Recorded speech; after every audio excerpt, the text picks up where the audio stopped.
Jeudi 13 février 2025, auditeurs internautes de la radio-télévision Fadris, bonjour, bonsoir. Vous êtes à l'heure de votre première sortie du bulletin d'information pour cette journée.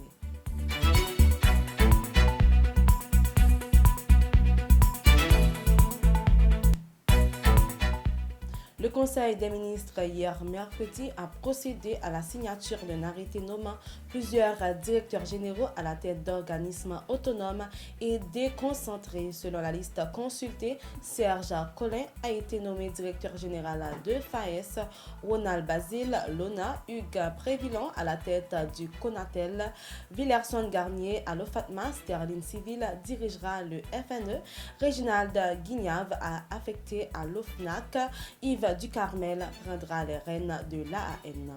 Le président du Conseil présidentiel de transition CPT, Leslie Voltaire, accompagné du Premier ministre Alex Didier Fils-Aimé, du ministre de l'Éducation nationale et de la formation professionnelle Antoine Augustin, a participé le mercredi 12 février 2025 à la cérémonie officielle de la signature de la déclaration d'engagement d'Haïti à la Coalition mondiale pour l'alimentation scolaire vise à garantir chaque élève un repas sain et nutritif à l'école. Un élève obtient 0 comme moyenne. L'UPEPH a écrit au ministre Augustin Antoine pour exprimer ses préoccupations sur ce cas. L'Union des parents d'élèves progressistes d'Haïti recommande au ministre de l'Éducation nationale, Augustin Antoine, de prendre les dispositions nécessaires afin que la publication des résultats de l'élève Starly Joseph soit effectuée dans les plus brefs délais. Le mercredi 12 février 2025, la ministre à la condition féminine et aux droits des femmes, Mme Pedrica Saint-Jean, a reçu en ses bureaux le chargé d'affaires ad hoc du Mexique en Haïti, M. Jesus Cisneros. Au cours de cette rencontre, la titulaire du MCFDF et le chargé d'affaires du Mexique ont discuté sur les préparatifs de la visite de la délégation du ministère au Mexique, prévue du 25 au 28 février en cours.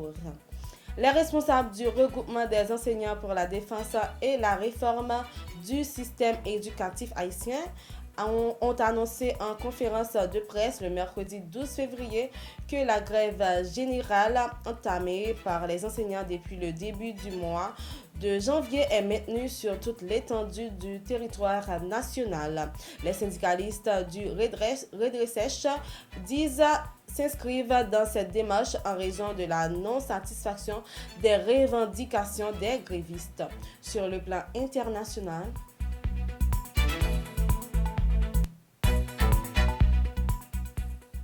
San Diego, un avion militaire s'est écrasé dans l'eau près de Shelter Island hier mercredi matin, ont confirmé les autorités. L'incident, qui fait toujours l'objet d'une enquête, indique que l'avion est tombé à la mer avec 2 pilotes à son bord. 2 responsables de la marine ont déclaré à CBS News que les 2 pilotes s'étaient éjectés de l'avion. Il s'était écrasé vers 10h17 heure locale.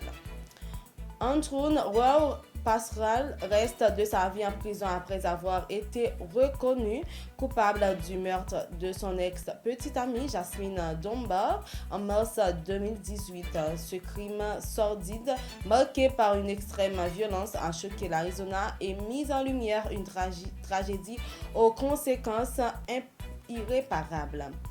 Le président américain a annoncé mercredi 12 février avoir eu une conversation prolongée et très productive avec son homologue russe Donald Trump et Vladimir Poutine ont convenu de travailler ensemble très étroitement et de commencer à négocier immédiatement sur l'Ukraine.